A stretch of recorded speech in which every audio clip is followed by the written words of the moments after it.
Agora, para dar prosseguimento, vamos à leitura do mini currículo do professor Marcelo Luiz Pellizzoli, que traz a fala intitulada Ecologia Profunda e o Cuidado com a Vida.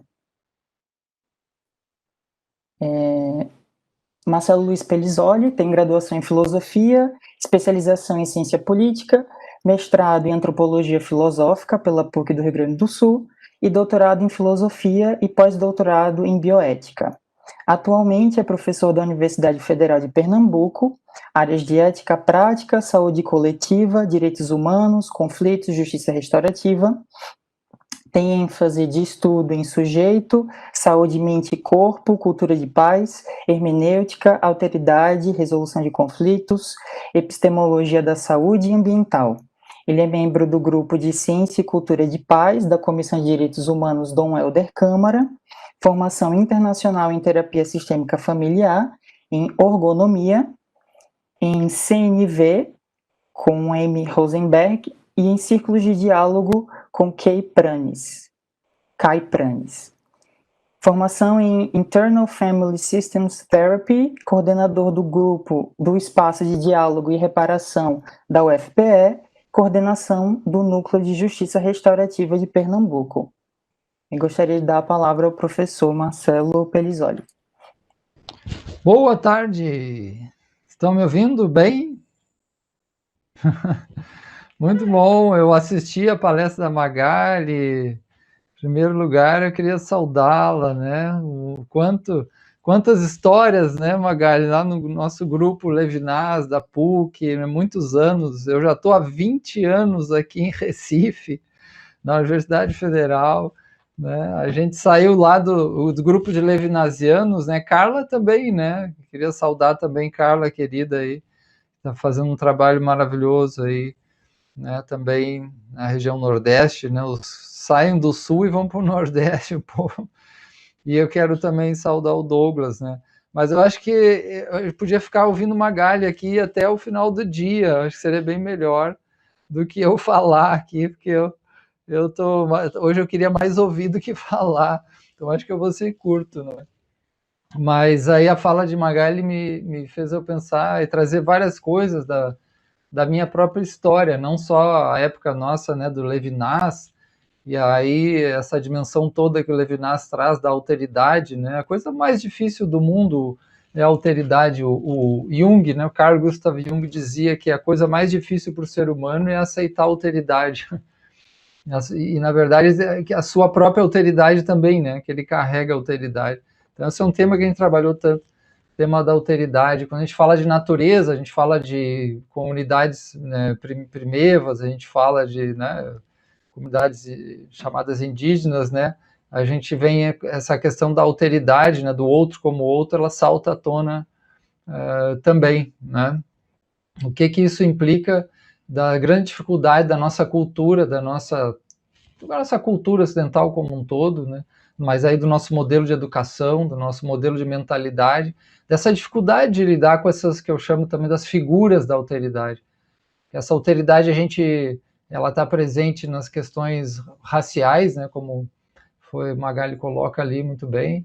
E aí essa questão dos outros povos, né, dos povos, principalmente dos povos da floresta, os povos primitivos, os povos africanos, povos que não são esse povo dominante, digamos assim, dessa tradição mais embranquecida, eurocêntrica, que ela dominou o planeta praticamente, né? Claro, a gente tem a Ásia, tem outras tradições aí também muito fortes, mas a gente sabe o que isso significa. E essa alteridade a gente pode encontrar em vários lugares. A gente pode olhar para as crianças, são alteridade, e a natureza como externa, a natureza suja, que se considera suja, os animais, né? Toda essa dimensão de alteridade que foi essa grande alergia, essa grande dificuldade de lidar com a alteridade da nossa tradição.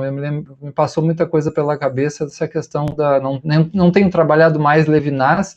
Eu acho, assim como Magali e Carla, a gente foi também tentando aplicar mais, né? A gente foi vendo que as demandas, os tempos são muito mais urgentes e a gente acabou considerando a filosofia como algo que não pode ficar apenas na metafísica, né?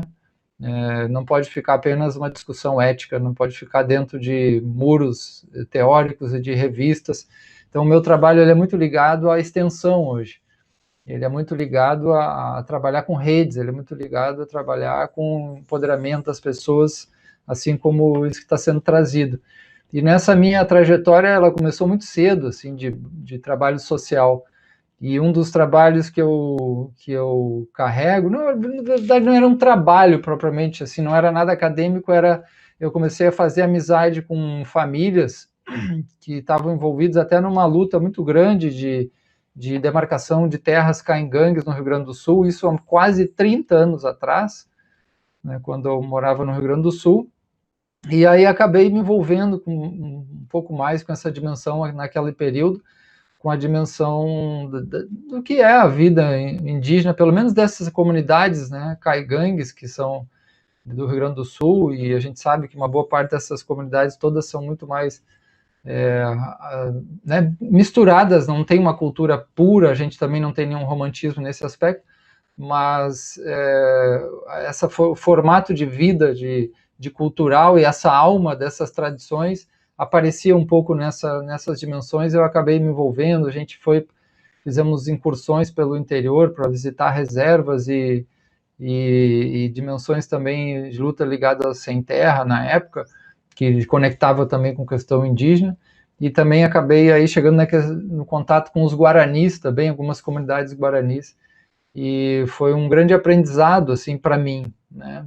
Não só em termos de ajudar aquelas comunidades, mas acabei fazendo uma grande amizade com algumas famílias caigangues que viviam ao redor de Porto Alegre, mas seus parentes estavam no interior e a luta toda era ligado mais à área do interior do Rio Grande do Sul.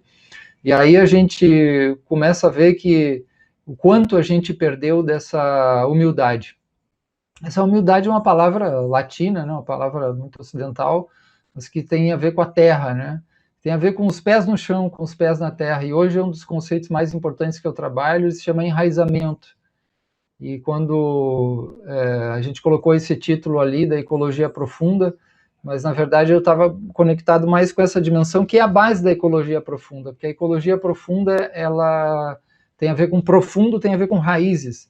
Então eu trabalho muito com o conceito de enraizamento, e isso dentro de uma dimensão terapêutica também, porque a área da terapia corporal, onde eu me formei durante muitos anos, ela é toda conectada ela compreende que os nossos desvios, os nossos dimensões traumáticas mais profundas têm a ver com desvio da nossa conexão com o fluxo da vida, com o fluxo da natureza, que essas comunidades mais primevas, os nossos próprios ancestrais, os meus pais mesmo, que viveram até 20 anos de idade sem luz elétrica, com água de rio e totalmente conectados com a Mata Atlântica, né?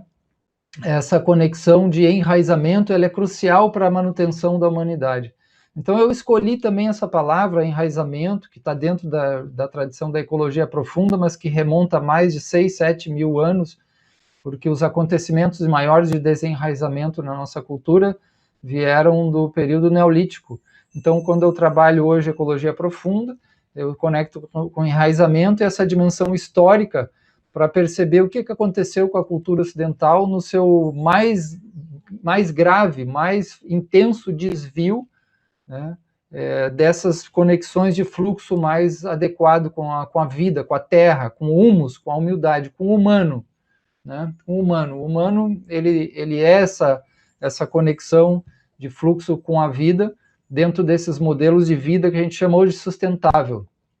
E, infelizmente, a gente está num momento de alto grau de insustentabilidade, e essa insustentabilidade não é uma questão técnica apenas, a gente sabe disso, ela não é uma questão política apenas, no sentido, né, talvez no sentido mais profundo da palavra sim, mas não é uma questão apenas de política nem de economia, ela é uma questão de consciência humana mais profunda, né, de resgate de presença do que é a vida humana que está em jogo, como os grandes autores, que eu também admiro muito, falavam quando tratavam dessa questão do desenraizamento. Um deles é Heidegger, né, que é muito interessante, que lá pelo momento ele percebe o grau de desenraizamento da cultura ocidental, e diz assim, só um Deus pode nos salvar, né? É um filósofo muito profundo que consegue perceber aquele nível de neurose que Freud chamava também, uma dimensão de desenraizamento, e principalmente Reich, que também usava essa dimensão de desenraizamento como grande problema gerador da neurose humana que está por baixo de toda essa dimensão traumática que a gente vive. Para mim, eu começo a me dar conta, né, já há um bom tempo, que tudo isso, esses desvios que vão parar na economia, como o Magali falou, no fascismo no Brasil, né, em políticos absolutamente que pregam ódio e totalmente... E é tão interessante porque essa visão política de extrema-direita, principalmente, ela é um alto grau de desenraizamento, porque ela se separa profundamente da natureza, das comunidades indígenas, de tudo aquilo que é o feminino, inclusive, que é um dos pontos fundamentais do desenraizamento da cultura ocidental, que vem do Neolítico, é justamente essa dimensão chamada do patriarcado. Então, olha que interessante, a gente tem um recrudescimento, como se fosse um estertor, né, de retorno de dimensões patriarcais, extrema-direita, destruição de natureza, né? O que me parece isso? Que é como um vir à tona de várias sombras e dimensões doentias, problemáticas, né, nesse momento que a gente está vendo, e não é no Brasil, isso é uma questão mundial, é muito interessante ver, e a gente espera que isso, quando vem à tona, no sentido de querer ser curado. A gente está numa sociedade extremamente traumatizada. Por exemplo, a forma como as crianças nascem, essa é uma das maiores traumatizações que existem. Né? Como uma mulher é tratada, né, na sua gravidez, o que ela sofre, né, até por condições econômicas e tudo mais também, e de violência, de vários tipos de violência, como as nossas crianças são cuidadas, né?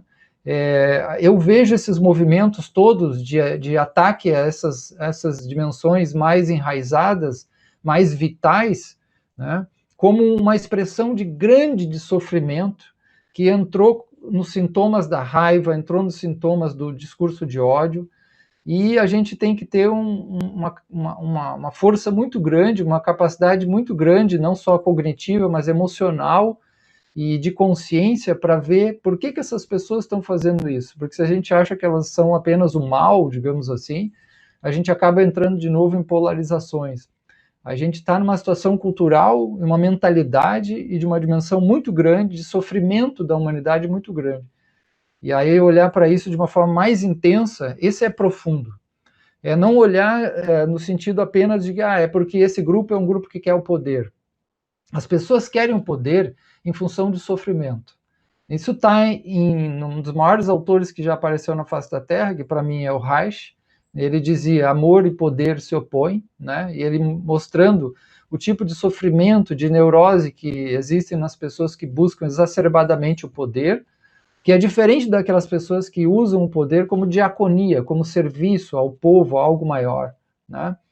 Mas se você pegar o maior poeta que já apareceu na face da Terra, isso tudo na minha visão, né? Poeta do amor e da mística, ele vai dizer de uma forma brilhante o que a gente está sofrendo nesse aspecto do poder. Ele diz assim: o poder disse ao mundo, ou disse ao outro, né? A alteridade: você é meu, você me pertence.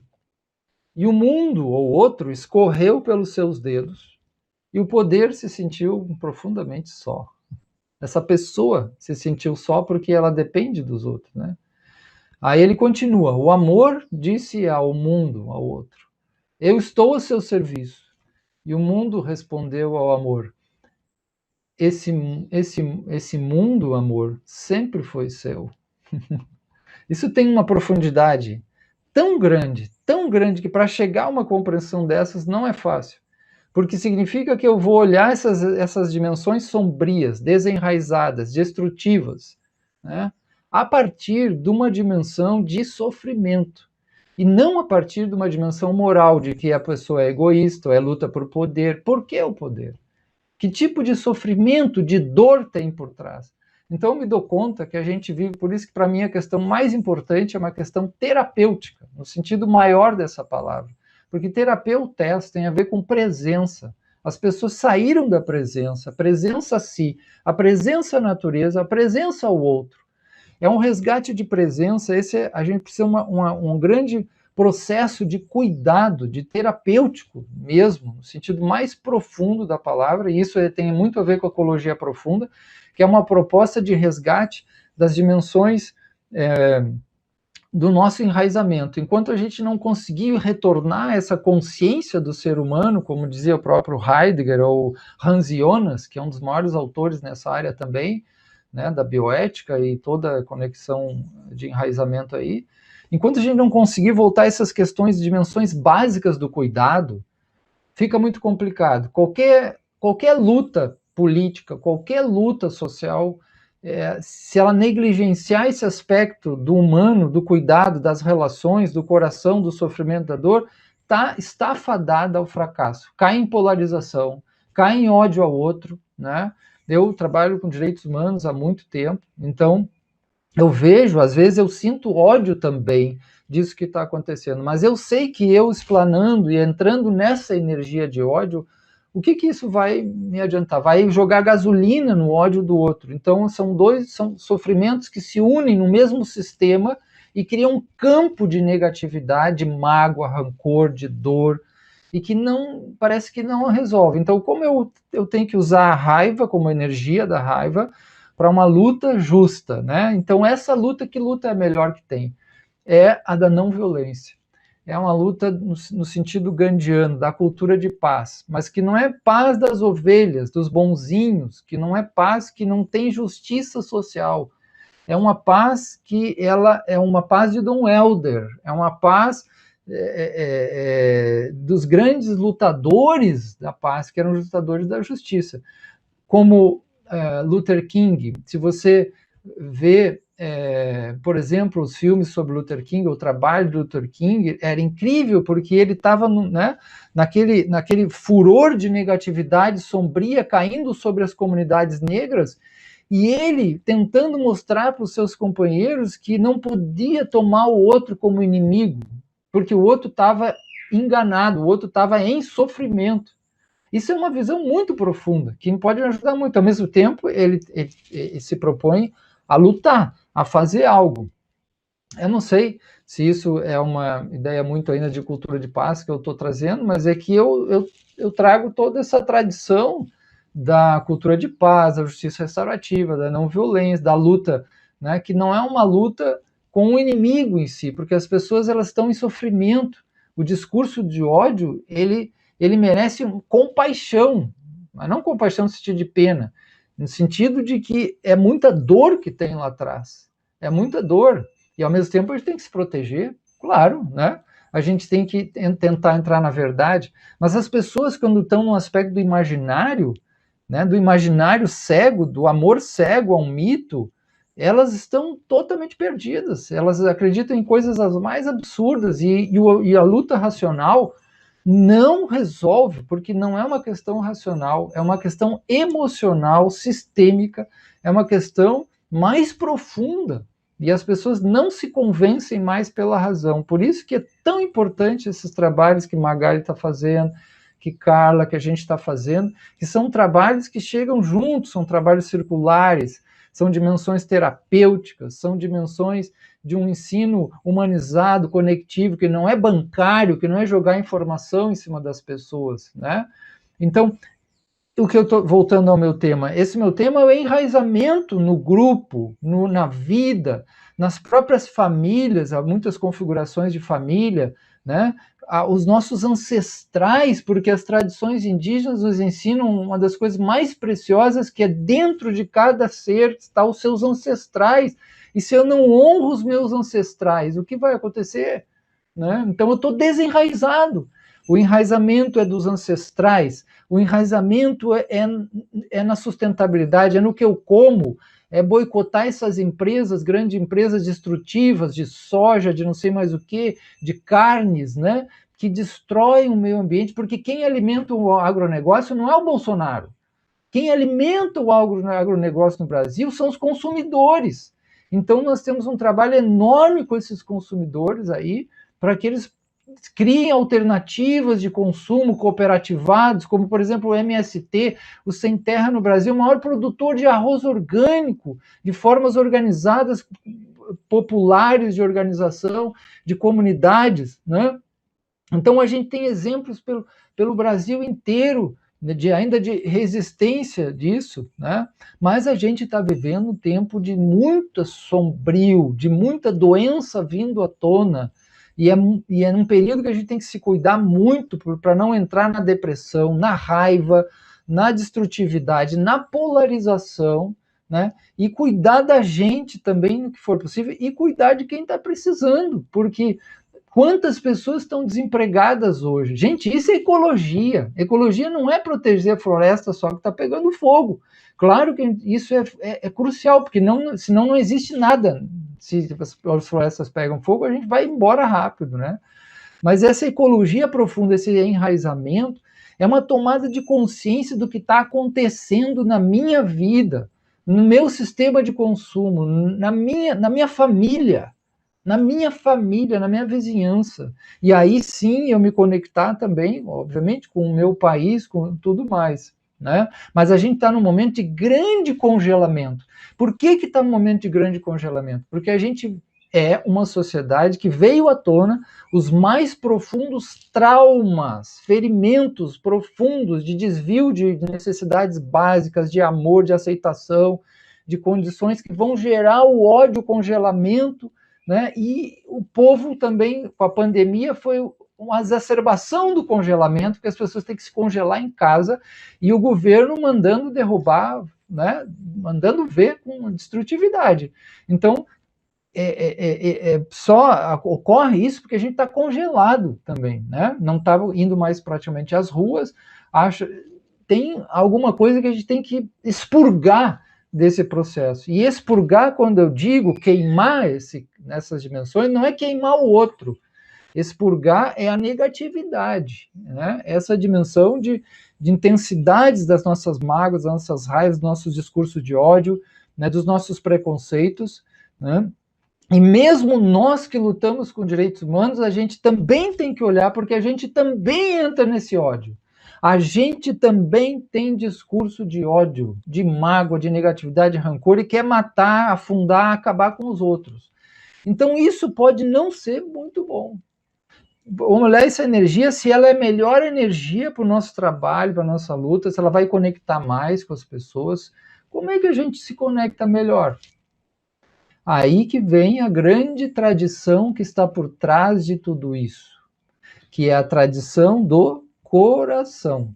A tradição do coração é a tradição mestra, porque core é o núcleo, é a nossa dimensão que eu chamava emocional, a nossa dimensão sistêmica, a nossa dimensão do amor à vida, ela é do coração.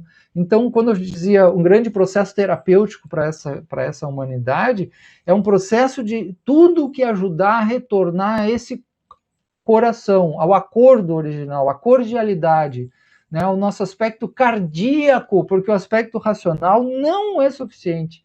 E as pessoas, às vezes, não querem nem saber do racional. O aspecto emocional também não é, porque ele pode cair em situações, né, perder o aspecto da razão. Não adianta razão e emoção, precisa do coração, que é o centro. E o coração, o que tem embaixo dele no corpo humano? As pernas, o enraizamento. Se a gente perde a ecologia, a raiz, perde esse aspecto muito ligado às que as tradições primevas, selvícolas, povos primitivos nos ensinam, né? Se a gente perde isso, a gente está ferrado, a gente está acabado. Precisa ter perna, raiz, terra, coração, razão e emoção, ok? Isso é ecologia profunda. Ecologia profunda é enraizamento. É um processo educacional, é um processo terapêutico, é um processo político, é um processo de justiça, é um processo de luta social, né? E que está nessas várias frentes que a gente vê, a agricultura familiar, aspecto da questão dos direitos humanos, né? Aspectos conflitos, resolução de conflitos, de organização das comunidades, é uma infinidade de área cultural, terapêuticas, há milhões de coisas fantásticas hoje, né? É uma urgência do tempo, esse é o nosso Zeitgeist, é o espírito do tempo, é uma urgência, e essas inteligências coletivas ou sistêmicas são sendo criadas para servir ao que a gente vai construir. A gente está num momento muito sombrio, mas os momentos sombrios são momentos de expurgo, de dor que vem à tona, não está mais escondido embaixo do tapete, e agora todo mundo vai ter que, né? E esse vírus é um grande ensinamento, esse vírus é um ensinamento dolorosíssimo, né? Mortal, mas dessas potências, porque vírus é natureza. Vírus é natureza, não é mal, não é bom, não é nada, é natureza. Então, no sentido mais cru, né? E o que isso nos ensina? Né? O que isso nos ensina? Temos que tirar ensinamento de Bolsonaro, temos que tirar ensinamento de vírus, temos que tirar ensinamento de tudo. Né? Porque isso não é o Bolsonaro, não é o vírus. Isso cristaliza algo que, né, tem um sentido muito maior de um sistema que se apresenta a partir disso. Né? Então, isso é muito importante. Não adianta extirpar nada de pessoa. Vamos extirpar o Hitler. 42 a 37 tentativas de assassinato. Tinha 1 milhão de Hitlers na Alemanha. E no Brasil, tem quantas pessoas têm discurso de ódio? Né? Então, não vai extirpar meia dúzia, não adianta. Não é essa a salvação do negócio. Entende? A gente vai ter que trabalhar, né, duro nas micro-relações, enraizar nas pequenas relações, contagiar pelo coração, contagiar pela nossa confiança na vida, porque essas pessoas perderam a confiança na vida. Quando você perde a confiança na vida, você perde o amor à vida, você perde o respeito ao outro e à própria vida. Então, o que acontece? Essas pessoas, por exemplo, que estão profundamente, né, enlouquecidas, elas estão gritando por socorro. Essas pessoas estão gritando por socorro. Elas estão desviadas, mas elas têm o amor à vida. Elas querem, no fundo, viver, só que elas se desviaram. E a gente, como professor, como alguém de direitos humanos, dessa área ambiental, etc., a gente, quiçá, se a gente pode se ajudar e ter essa consciência, pode, quiçá, ajudar o outro, né? De outra forma, a gente vai cair na polarização, de outra forma, a gente vai se congelar, de outra forma, a gente vai só reclamar, entendeu? Então, o meu recado, assim, é esse. Eu acho que o tempo, eu não sei como é que tá aí, né? É um recado apenas, o meu recado é um alerta aí, e dizendo, de um lado, da gravidade dessa dimensão traumática intensa, e de outro lado, da potência enorme de vida que surgiu nos últimos tempos, gente. Das grau de solidariedade das pessoas na pandemia, do grau de capacidade humana, do grau de vontade de viver dessas pessoas, mesmo que tenham ódio, do grau de vontade de viver das nossas crianças, né?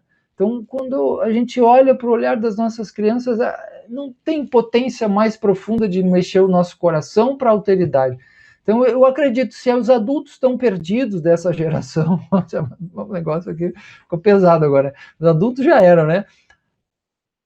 O que Hans Jonas diz, o amor aos filhos, o amor à nova geração, e isso é mais forte, né? É o mais forte de tudo. Veja, mesmo esse pessoal mais conservador, Magali, Douglas, Carla, mesmo eles, como eles falam de família, porque tem um amor ali, tem um amor, só que tem muitas vezes um amor também, num outro sentido, cego. O amor cego, ele tá cego, daqui a pouco ele pega uma arma e, entendeu? Então vamos apostar que há essa possibilidade. Como é que a gente pode, né, ter um contágio nesse aspecto positivo? Essa é a visão da justiça restaurativa. A justiça restaurativa não funciona por judiciário, não funciona por técnica. Ela funciona por irradiação do coração. É assim que funciona. Irradia, você está naquele círculo, fala do sentimento, fala da raiva, chora, e fala, daqui a pouco a pessoa, né, não tem discurso, não é cabeça, não é, entendeu? É um negócio mais encarnado mesmo, assim, mais encarnado, né? Mais pé no chão ali. Então a gente está precisando muito dessas linhas de frente, assim, sabe? Dessas linhas de frente que vão lá, como tantas gente que estão aí, a gente aqui mais confinado, aí, como eu, né? O que eu máximo, às vezes a gente ajuda vários projetos assim, mas tem gente que estão lá na favela distribuindo comida, fazendo isso, fazendo aquilo, fazendo aquilo. Então essas pessoas, vejam o nível de coração, de coragem que elas têm.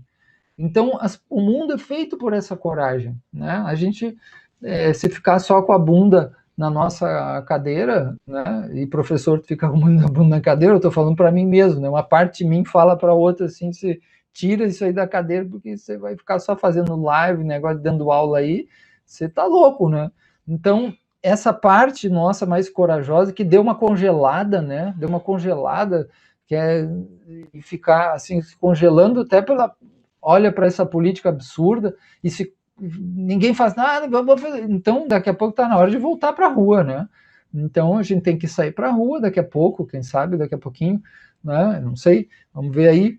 A gente está na pandemia ainda, né?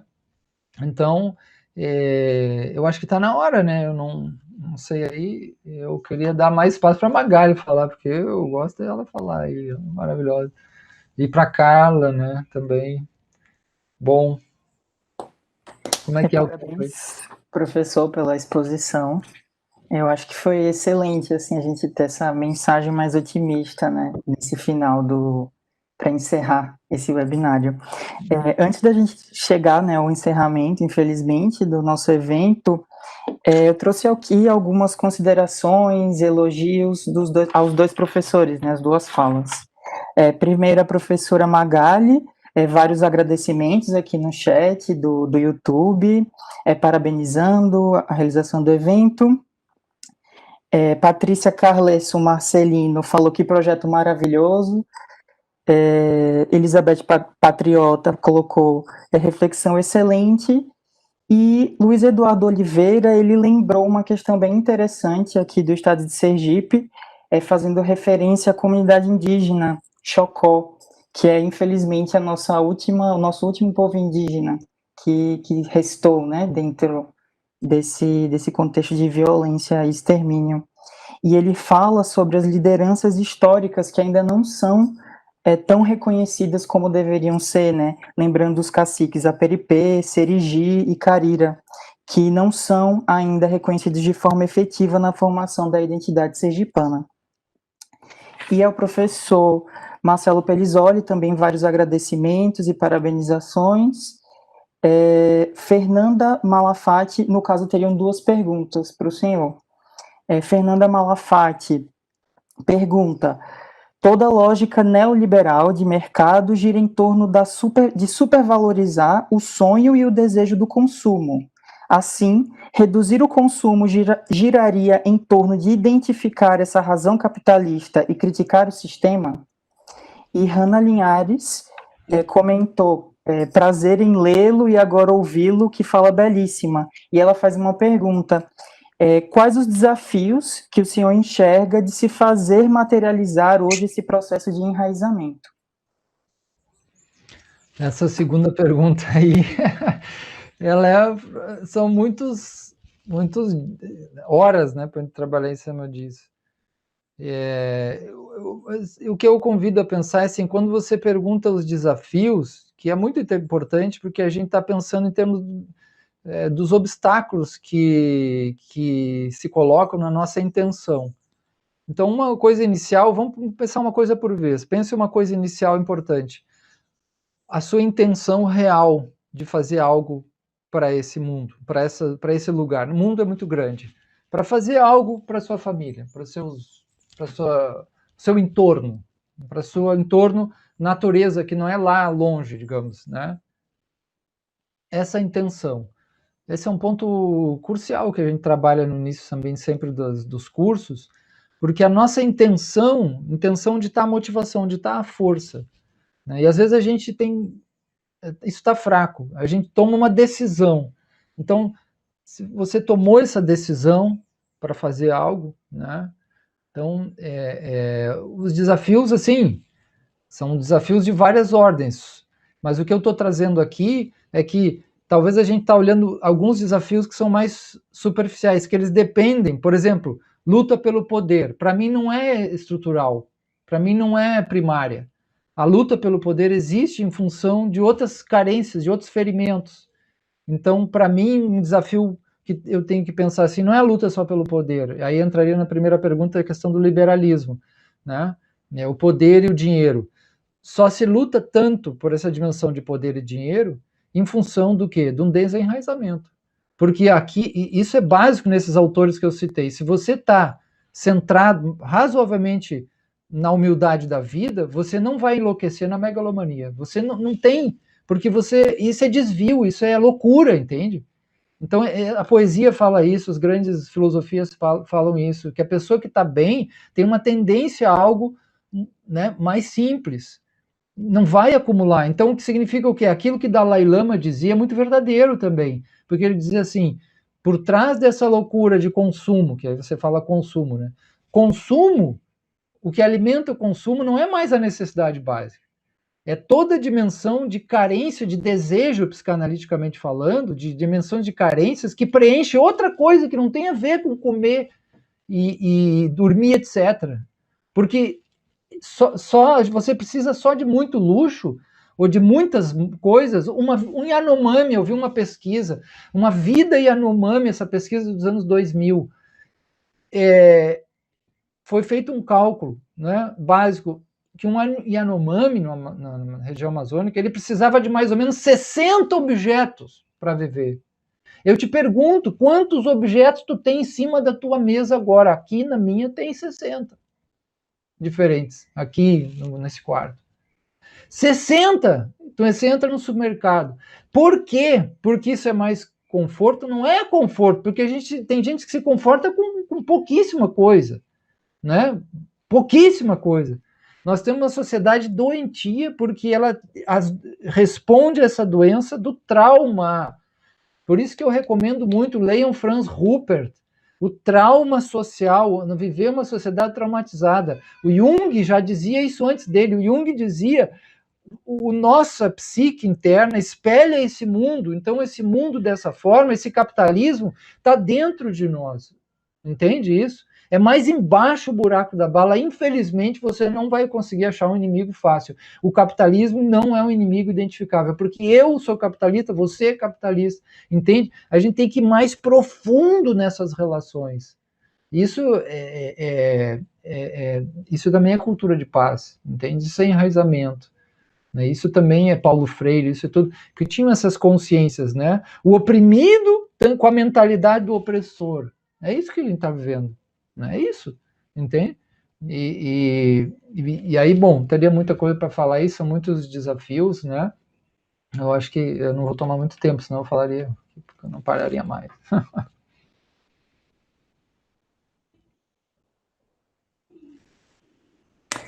Professor, também me lembrei agora, né, o senhor falando disso, do consumo, que lendo várias lideranças indígenas, eles sempre se referem a nós como pessoas que estão muito aceleradas, né, correndo para indo a algum lugar e não se sabe para onde, e é uma aceleração e uma vontade cada vez maior de ir em algum lugar que não se sabe onde é, né? Por que se tem tanta pressa de se chegar, mas não se sabe onde vai chegar?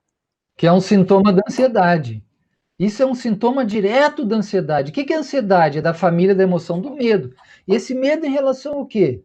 Né? Se você está sem dinheiro para pagar um aluguel, vai passar fome, está em situações difíceis, como uma boa parte da população está, e você tem problemas reais. Mas, gente, a maior parte dos problemas dos meus alunos são irreais. São irreais porque eles têm o básico. Então, o que está acontecendo? Entende? Então, desconectados do seu ser, da natureza, estão desconectados dos seus ancestrais, da família, desenraizamento. Isso é um processo de cuidar da vida, um processo, né, terapêutico, que muitas vezes precisam, um processo cultural, para eles se recuperarem de novo o sentido básico do estar no mundo, na presença no seu corpo, na sua vida, no que é viver com as pessoas. Não é tão complicado isso, não é muito objeto isso, gente. Você entendeu? Que loucura colocaram na nossa cabeça, mas não é porque colocaram só lá o cara. Claro, a mídia vive disso. Os caras estudam marketing, né? doutorado, PhD em marketing para fazer você comprar. Mas você só compra porque está carente. Compra no sentido excessivo, né? Ou compra coisas insustentáveis. Então, vejam como depende de como as pessoas estão para movimentar a máquina. Ok?